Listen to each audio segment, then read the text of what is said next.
Thank you very much, ladies and gentlemen, and welcome to the Literalist reactions. I hope you get a kick out of watching it. It's always fun when you sit in silence for a while and you're doing research on whatever video you're about to show me, and then you just go, Oh, it's that. Oh, so super excited. yeah, Dave. Well, you should be super excited because it is the most requested song of our 350 songs on our request list. That's nuts. Yeah, Okay. it is, and it's a Rush song, and it's from the album Presto. And I'd like to thank the first bunch of people who grabbed it and put it up there and got my attention toward it. CT Rush Fan 1974. I wonder what band they like. Chris, I think they like Rush. Prime Mover, there's another, I think, a Rush reference. Surfeit, Surfeit, Surfeit. Greg Scott, Duke's Rocks, Kate Bell. So we have a cross section of humanity, of the humans. I can't remember. I can never remember what they're called. I mean, it's just a random joke I made. Hello, fellow humans.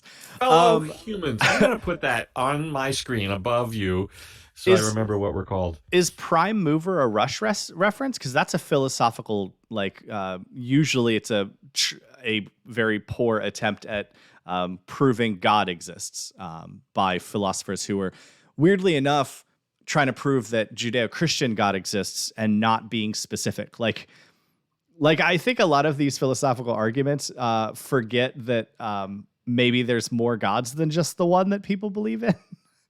But the prime mover is a reference to what I understand is the concept of everything we know has a cause and effect. Therefore, there must be the prime mover, the first causer. And so therefore, there must be a God of some sort that is eternal that, pushed the first domino, because now we are still seeing dominoes fall. There are a lot of holes in that theory, and I'm not going to go into it because this is not a philosophy channel yet. Sort of.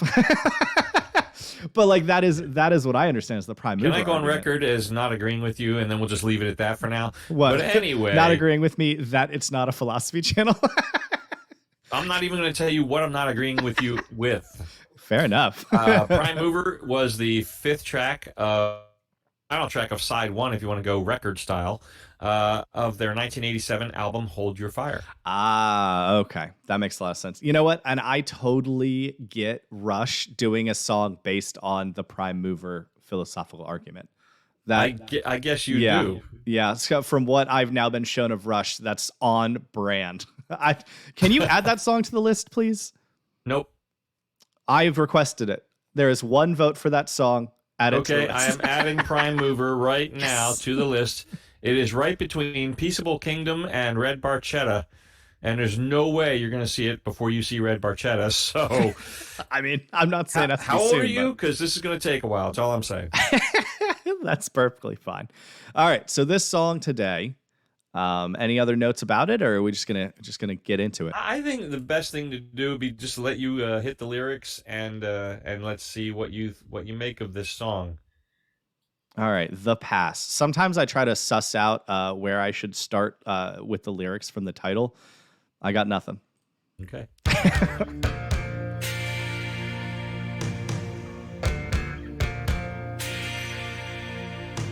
Hey, turn it up. Yeah.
This is probably a weird time to pause it, but You I've just back it up a little bit after you get started. I've made some weird faces, and it's because I unfortunately think I know what this song's about, and it makes me Okay. sad.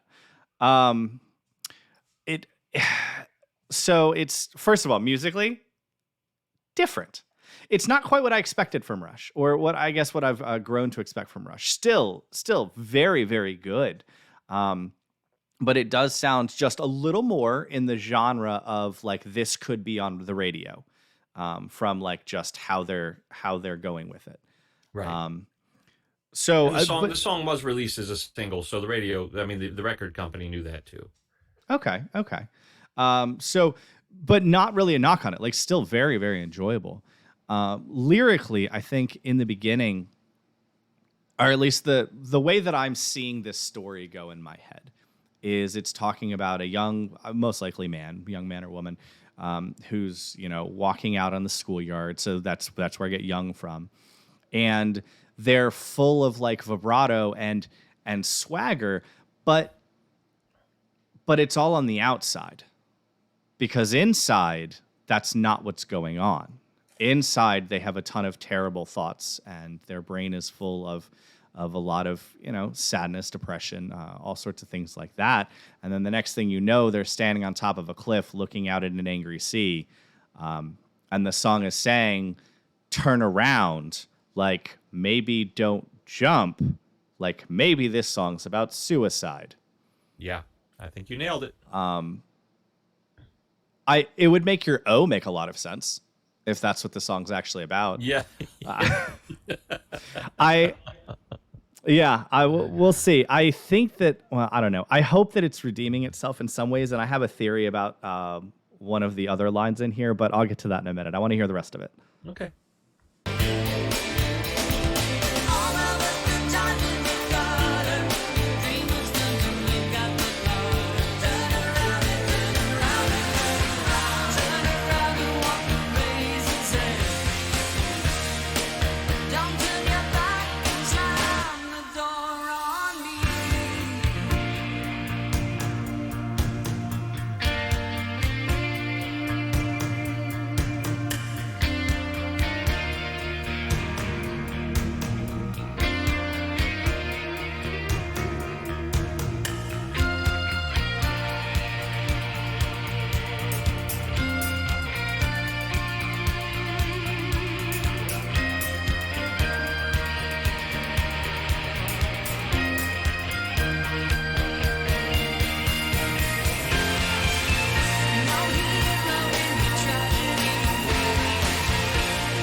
Well, I didn't change my mind about what I think the song's about, but I do think that it is trying to be a little hopeful. Oh, I think it's clearly trying to be hopeful, even from the beginning. It's sad that they didn't succeed, I guess, in the song. Yeah, I think the line when it's talking about like, all of us have been in the gutter, but you navigate by the stars, you see the moving cars. Like, I think it's trying to say, the world's still out there. Like, there's more going on than just whatever you're going through right now. So try to, focus on what else is going on in the world, and maybe don't focus on your particular tragedy. And then I think the whole line where, and I just got to back up to the lyrics so I can read it again. But there was a whole line, no hero in your tragedy, no daring in your escape, no salutes for your surrender, Right. nothing noble in your fate. You know, I think he's trying to say, you know, don't do it. Suicide is not a good thing. It's not the answer for you. Right. And maybe this is a philosophy channel. This is the first time. This is the first time that I'm going to slightly, and with caveats, don't take the sound clip out here without listening to my explanation, slightly disagree with Rush. I think the lyrics, first of all, are very well written. They're beautiful. They're poetic.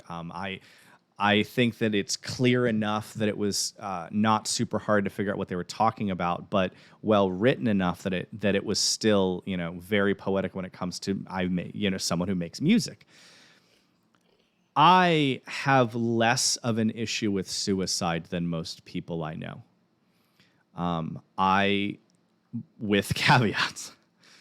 I think that you had no say in existing in the first place. You are the only person who knows what it's like to be you. And I don't have the right to tell you you have to keep living through whatever you're living through. Now, here are my massive caveats. I think that as a society, we have a duty to try to make everyone's lives not worth throwing away because they're terrible.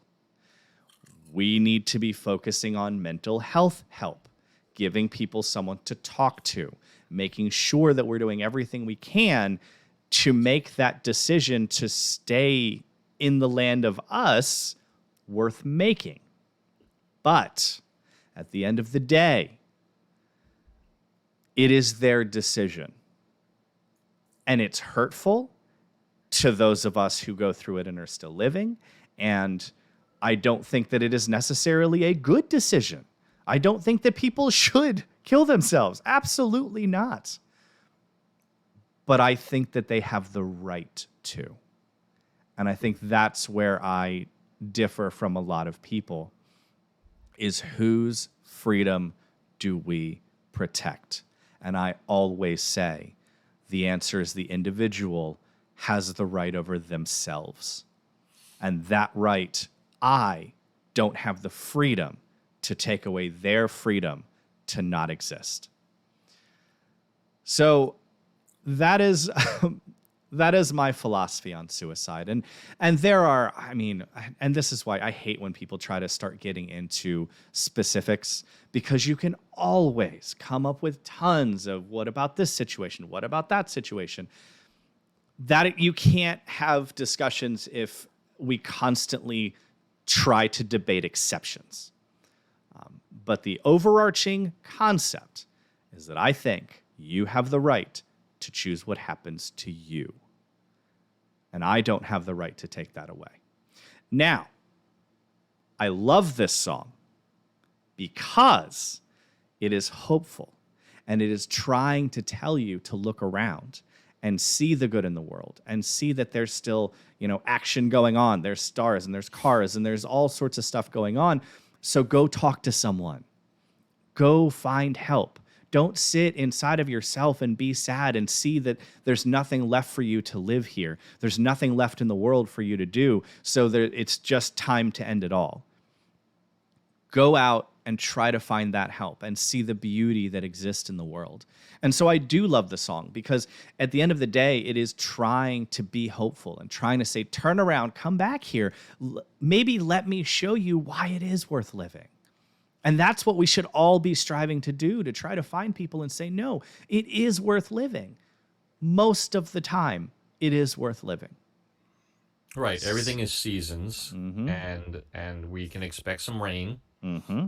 And so, obviously, there's a time when things are looking pretty dim in your life, in your world, and, no amount of just get out more or just, there's no amount of just. If you ever experienced true depression, it's over encompassing. It's like no one is even around you And if you do somehow see through your misery to see a human, you don't think they could possibly understand what you're going through. Mm-hmm.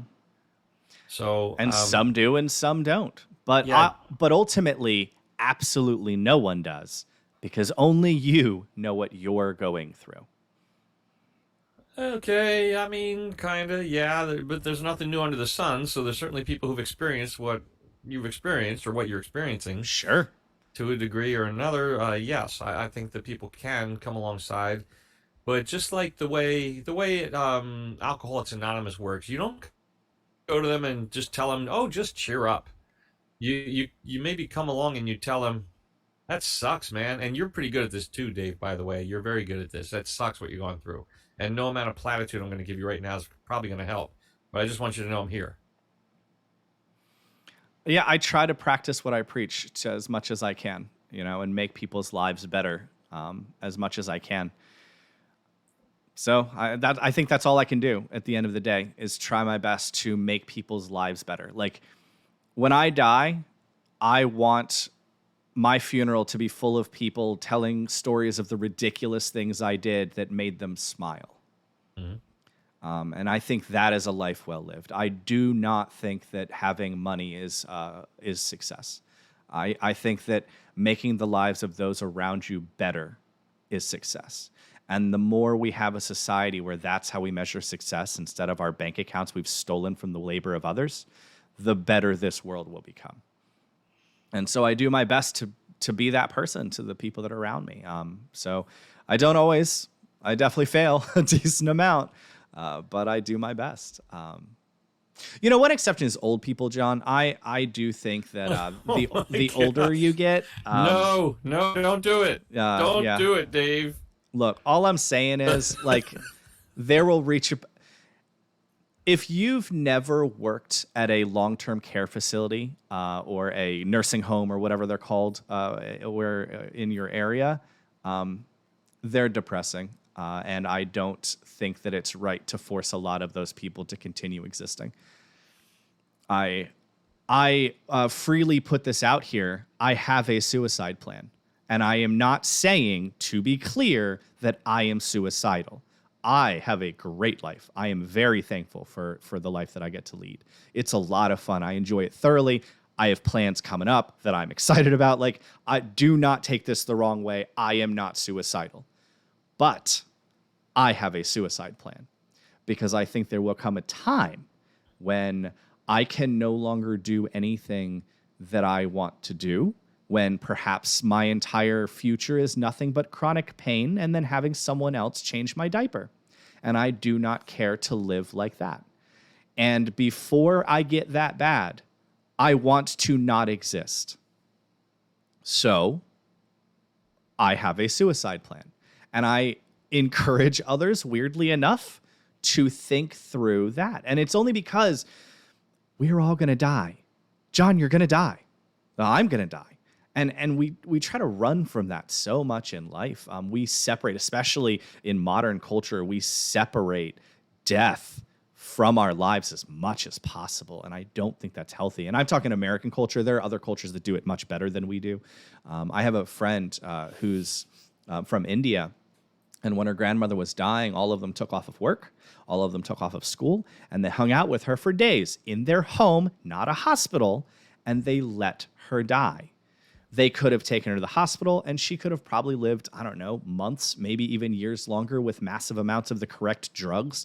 But the term lived is nebulous. She wouldn't have lived. She would have laid in a bed having someone else change her diaper and done nothing but watch TV alone. Like, except for when someone else was tending to her physical needs and not letting her die.